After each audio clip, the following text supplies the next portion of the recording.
ಪರಶಿವನೊಡನೆ ಓಡಾಡಿ ಪಾಶುಪದಾಸ್ತ್ರವಂ ಪಡೆದರ್ಜುನ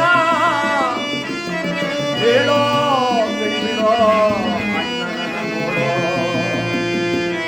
ನೋಡೋ ಅಣ್ಣನ ನೋಡಪ್ಪ. 10 ಹೆಸರುಳ್ಳವನು ನೀನು. ಭೀಮಸ್ಸು, ಧನಂಜಯ, ಕಿರೀಟಿ, ಶ್ವೇತವಾಹನ, ವಿಜಯ, ಕೃಷ್ಣ, ಫಲ್ಗುಣ, ಪಾರ್ಥ, ಅರ್ಜುನ. ಎಷ್ಟು ಹೆಸರುಳ್ಳವನು. ಪರಶಿವನನ್ನೇ ಸೋಲಿಸಿ ಅವನಿಂದ ಪಾಶುಪತಾಸ್ತ್ರವನ್ನು ಪಡೆದುಕೊಂಡ ಮಹಾಧೀರ ನೀನಲ್ವೇ. ಎದ್ದೇಳಪ್ಪ, ಕಣ್ಬಿಡೋ, ಮಾತನಾಡೋ ಅಂದರೆ ಗಿಳಿಯು ಪಂಜರದೋಳಿಲ್ಲ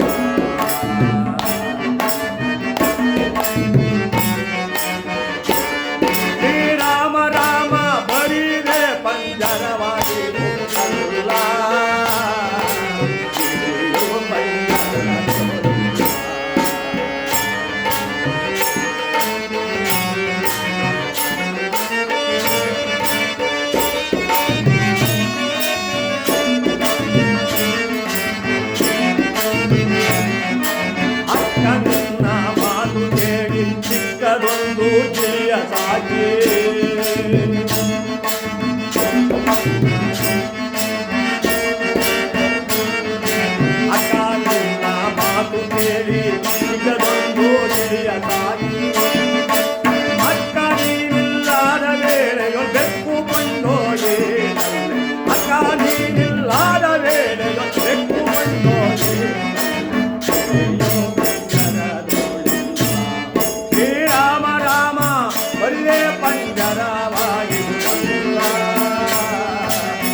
ಆಸೆ ತೋರಿದ ಗಿಳಿ, ಮಮತೆಯ ಕೊಟ್ಟು ಮಾಯವಾದಂಥ ಗಿಳಿ. ಯಾವ ಗಿಳಿ?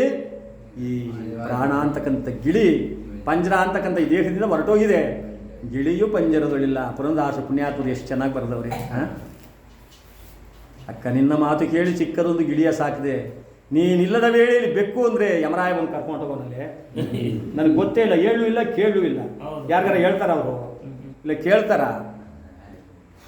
ಮಾಳಿಗೆ ಮನೆಯೆಂದು ಮತ್ತೆ ಸತಿಸೋದರೆಂದು ಜಾಳಿಗೆ ಧನಧಾನ್ಯಗಳುಂಟೆಂದು ನಾಡಿದ್ದು ಹೋಗುವನು ಹೋಗೋ ಜವರಾಯ ಅಂತ ಕೇಳ್ತಾನ ಅವನು. ಆಚೆ ನಾಡಿದ್ದು ಇನ್ನೊಬ್ಬ ಮಗನ ಉಪನಯನ, ಇನ್ನಾಚೆ ನಾಡಿದ್ದು ಇನ್ನೊಬ್ಬ ಮಗನ ಶೋಭನ. ಇದೆಲ್ಲ ಮುಗಿಸ್ಕೊಂಡು 3 ಕಂಜ ತುಂಬಿದಿ ಕಣೋ ರಾಗಿಯ ಉಣ್ಕೊಂಡು ಬರ್ತೀನಿ ತಾಳು ಅಂತ ಕೇಳ್ತಾನ. ಇಲ್ಲ ಅಂತಹ ಗಿಳಿ ಹೊಂಟೋಗಿದೆ. ಯಾಕಪ್ಪ ಅರ್ಜುನ? ಇವನು ಮಹಾ ಮೋಸಗಾರ ಕಣಿಯ, ಭಾತೃದ್ರೋಹಿ ಇವನು. ಯಾರು? ಅರ್ಜುನ. ಇಂಥವು ನೀನು ಅಳ್ತಾ ಕೂತಿದ್ಯಾ? ಎದ್ದೇಳೋ. ನಮಗೆ ಗೊತ್ತಿಲ್ಲದಂತೆ ಉಲೂಪಿ ಚಿತ್ರಾಂಗನ ಮದುವೆ ಮಾಡಿಕೊಂಡ, ನಮಗೆ ತಿಳಿಯದಂತೆ ಸ್ವರ್ಗಲೋಕಕ್ಕೆ ಹೋದ, ನಮಗೆ ತಿಳಿಸದೆ ಬೇಕಾದಷ್ಟು ದ್ರೋಹದ ಕಾರ್ಯ ಮಾಡಿದ ಕಣೆ ಇವನು. ಹಿಂಗಾಗಿ ದುಃಖ ಪಡಬೇಡ, ನಡೆ. ಎದ್ದೇಳೋ. ಆ ಅರ್ಜುನನ ಶವವನ್ನು ಬಿಟ್ಟು ಆ 3 ಗಾವದ ನಕುಲವನವನ್ನು ದಾಟಿ ಸಹದೇವವನ ಇವತ್ತು ಕೂಡ ನಾವು ನೋಡ್ಬೋದು ಅಂತ ಹೇಳ್ತಾರೆ. ನಾವು ಹೋಗಿ ನೋಡೋಕ್ಕಾಗಲಿಲ್ಲ. ಇಷ್ಟಿಷ್ಟು ಗಾವದಕ್ಕೆ ಆ ವನಗಳಿದೆ, ಆ ಕಲ್ಯಾಣಿಗಳಿವೆ, ಯಾರ್ಯಾರು ಪ್ರಾಣ ಬಿಟ್ಟಂಥ ಸ್ಥಳ ಅಂತಕ್ಕಂಥದ್ದನ್ನು ಅಲ್ಲಿ ನೋಡಿ ತಿಳ್ಕೊಬೋದು ಅಂತ ಇವತ್ತು ಕೂಡ ಕೆಲವು ಪುಸ್ತಕಗಳಿಂದ, ಕೆಲವು ಶಾಸನದಿಂದ ತಿಳ್ಕೊಂಡಿದ್ದೀವಿ. ಅದು ನಾವು ಕಣ್ಣಾರು ನೋಡೋಕ್ಕಾಗಲಿಲ್ಲ. ಅದನ್ನು ದಾಟಿ ಮುಂದಕ್ಕೆ ಹೋಗ್ತಾ ಇದ್ದಾನೆ. ಮುಂದೆ ಶ್ವಾನ, ಧರ್ಮರಾಯ, ಭೀಮಸೇನ. ಬಂಡಬಕನನ್ನು ಕೊಂದು ದೋರ್ದಂಡ ನೆಲೆಸಿ ಹಲವಾರು ಪ್ರಚಂಡನ ಗುಂಡಿಗಳು ನಡಿಸಿದಂಥ ಪ್ರಚಂಡ ಭೀಮ ಎಂಬುದಾಗಿ ಪ್ರಖ್ಯಾತನಾದ ಆ ಎದುರೋಮದ ಮರಿಯರಿಸಿಕೊಂಡಂಥ ರುಕೋಧರ. ರುಕೋ ಅಂದರೆ ಭೀಮ. ಅದೆಷ್ಟೋ ಜನ ಕೇಳ್ಬಿಟ್ಟು ರುಕೋಧರ ಅಂದರೆ ಏನು ಅಂತ ಯಾರು ಏನು ಹೇಳಿಲ್ಲ. ಅವನಿಗೆ ರುಕೋಧರ ಅನ್ನೋದು ಒಂದು ಹೆಸರು ಯಾಕೆ ಬಂತು ಅಂದರೆ, ರುಕೋ ಅಂದರೆ ಸಂಸ್ಕೃತದಲ್ಲಿ ತೋಳ ಅಂತ. ರುಕೋ ಉದರ, ಉದರ ಅಂದರೆ ಹೊಟ್ಟೆ. ತೋಳನಂತ ಹೊಟ್ಟೆ ಉಳ್ಳವನವನು. ಈ ತೋಳ ಅಂತಕ್ಕಂಥ ಪ್ರಾಣಿ ಒಂದು ವಾರಕ್ಕಾಗಷ್ಟು ತಿಂದುಬಿಟ್ಟು ಆನಂದವಾಗಿ ನಿದ್ದೆ ಮಾಡಿಬಿಡ್ತಾನೆ. ಇನ್ಯಾವ ಪ್ರಾಣಿಗೂ ಅಷ್ಟಿಲ್ಲ. ಇವನಿಗೂ ಅಷ್ಟೇ. ಇವನಿಗೆ ತಟ್ಟೆ ಗಿಟ್ಟೆ ಕೊಟ್ಟು ಊಟಕ್ಕೆ ಹಾಕಿದ್ರೆ ಆಯ್ತಿರಲಿಲ್ಲ. ಅಚ್ಚುಕಟ್ಟಾಗಿರೋ ಅರೆ ಬಂಡೆ ತೊಳೆದ್ಬಿಟ್ಟು ಅದ್ರ ಮೇಲೆ ಅರೆ ಗುಡ್ಡೆ ಅಂಥ ಉದರ ಇವನು. ಅಂತಹ ಭೀಮ ಹಿಮದ ಗೆಡ್ಡೆಯ ಚಳಿಗೆ ಮೈಯೊಡ್ಡಿ ನಿಲ್ಲಲಾರದೆ ಹೋಗ್ಬಿಟ್ಟ. ದೇಹವೆಲ್ಲ ನಡುಗ್ತಾ ಇದೆ, ಗಂಟಲು ಒಣಗುತ್ತಾ ಇದೆ, ಕಣ್ಣು ಮುಂಜಾಗುತ್ತಾ ಇದೆ. ಅಣ್ಣ! ಧರ್ಮರಾಯ ನೋಡ್ರು, ಯಾಕೋ ಭೀಮ? ಅಣ್ಣ, ನನಗೆ ಯಾಕೋ ಚಳಿ ಆಗ್ತದೆ ಕಣೋ. ನಕ್ಬಿಟ್ರು ಧರ್ಮರಾಯರು. ಪಿಚಂಡಿಯನ್ನು ಕಟ್ಟಿ ಪಾತಾಳ್ಗೆಸ್ಬಿಟ್ರು. ಯಾರು? ಕೌರವರು ನಿನ್ನ ಸತ್ತೋಗ್ಲಿ ಅಂತ. ಆಗಲೇ ನೀನು ಚಳಿ ಇರಲಿಲ್ಲ. ವಿಷದ ಕಜ್ಜಾಯ ಕೊಟ್ಟರು. ಆ ಬಂಡ ಮಗನ ನಾನು ತಿನ್ಕೊಳ್ಳಿ ನಿನಗೆ ಅನ್ನ ಹಾಕಕ್ಕಾಗಲ್ಲ ಅಂತ ನಾವೆಲ್ಲ ಸೇರಿ ನೂಕ್ದು. ನೀನು ಅವನು ಕೊಟ್ಟಿದ್ದನ್ನ ನೀನು ನುಂಗಿ ಅವನ್ನ ಸಂಹಾರ ಮಾಡಿದಂಥ ನಿನಗೇನೆಯ ಚಳಿ? ನನ್ನನ್ನು ಹಾಸ್ಯ ಮಾಡ್ತಾ ಇದೀಯ? ಬಾರೋ. ಮುಂದೆ ಧರ್ಮರಾಯ ಸಾಕ್ತಾ ಇದ್ದಾನೆ. ಯಾವ ಭೀಮಸೇನ ಗಡ ಗಡ ಗಡ ಗಡ ನಡುಗ್ತಾ, ಬದುಕೇನೋ ಅಣ್ಣ ಉಳಿಸಿಕೋ ನನ್ನ, ಬದುಕೇನೋ ಅಣ್ಣ ಉಳಿಸಿಕೋ ನನ್ನ,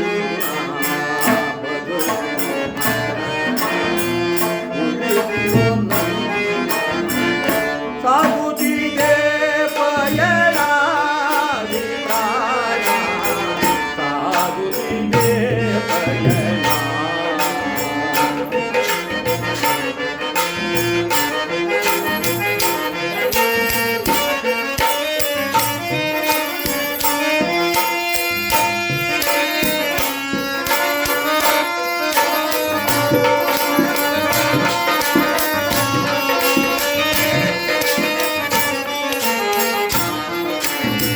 ಸಾಕಾಗಿ ಹೋಯಿತೋ ಲೋಕದ ಜೀವನ,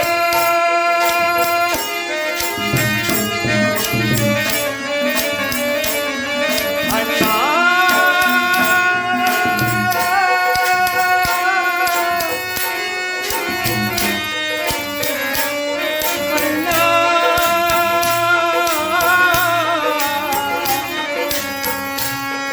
ಅಣ್ಣ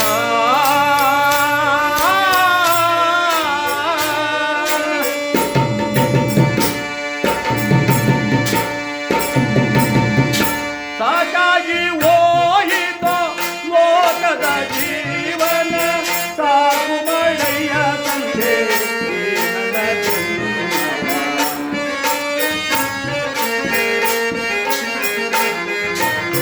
ಸಾಕು ಮಳೆಯ ತಂದೆ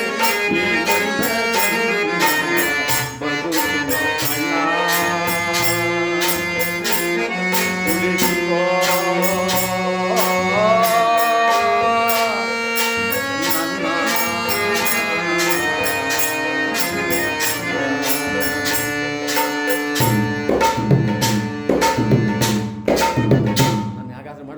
ಅಣ್ಣ, ನಾನು ಉಳಿಯಲ್ಲ. ಅದು ಗಂಟಲು ಸೇರ್ತಾ ಇದೆ, ಕಣ್ಣು ಮಂಜಾಗೋಯಿತು. ಅಣ್ಣ! ಬೃಹದಾಕಾರವಾದ ದೇಹವನ್ನು ಬಾಚಿ ತಬ್ಬಿಕೊಂಡ ಧರ್ಮರಾಯ ಬೀಳ್ಬೇಡ ಕಣೋ ಭೀಮ ಕೆಳಿಗೆ. ನೀನು ಈ ರೀತಿಯಾಗಿ ಹಾಡಿದ್ದನ್ನು ನಾನು ಇದುವರೆಗೂ ಯಾವತ್ತೂ ನೋಡಿಲ್ಲ ಭೀಮ. ನೀನು ಬೀಳ್ಬೇಡ ಅಂತ ಹೇಳಿ ಆ ಭೀಮಸೇನನ್ನು ಹಾಗೆ ಒರಗಿಸಿಕೊಂಡು ತನ್ನ ಎದೆಗಪ್ಪಿಕೊಂಡಂಥ ಧರ್ಮರಾಯ ಆ ಕೈ ಕಾಲನ್ನು ಮುಚ್ಚುತ್ತಾ ಇದ್ದಾನೆ. ಯಾಕಪ್ಪ, ಏನಾಯಿತೋ?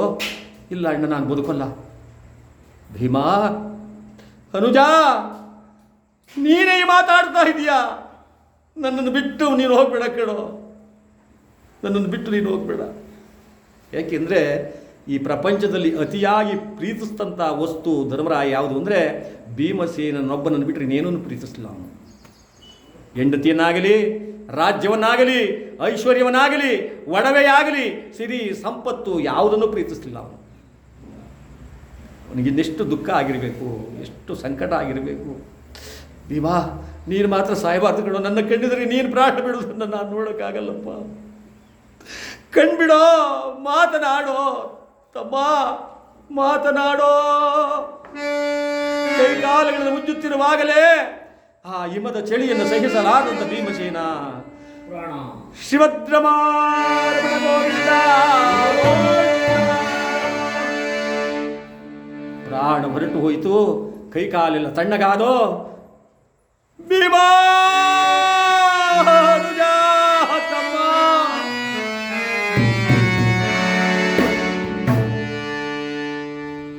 12 ವರ್ಷ ವನವಾಸ ಮಾಡುವಾಗ ಹಣ್ಣು ಹಂಪಲನ್ನ ಆಹಾರವನ್ನು ತೆಗೆದುಕೊಂಡು ಬಂದರೆ ನಿನ್ನೊಬ್ಬನಿಗೆ ಒಂದು ಭಾಗವನ್ನು ಕೊಟ್ಟು ನಾವೆಲ್ಲರೂ ಒಂದು ಭಾಗ ತಿಂತಾ ಇದ್ವಲ್ಲೋ, ನಾವೆಲ್ಲರೂ ಒಂದು ಭಾಗ ತಿಂತಾ ಇದ್ವಲ್ಲೋ.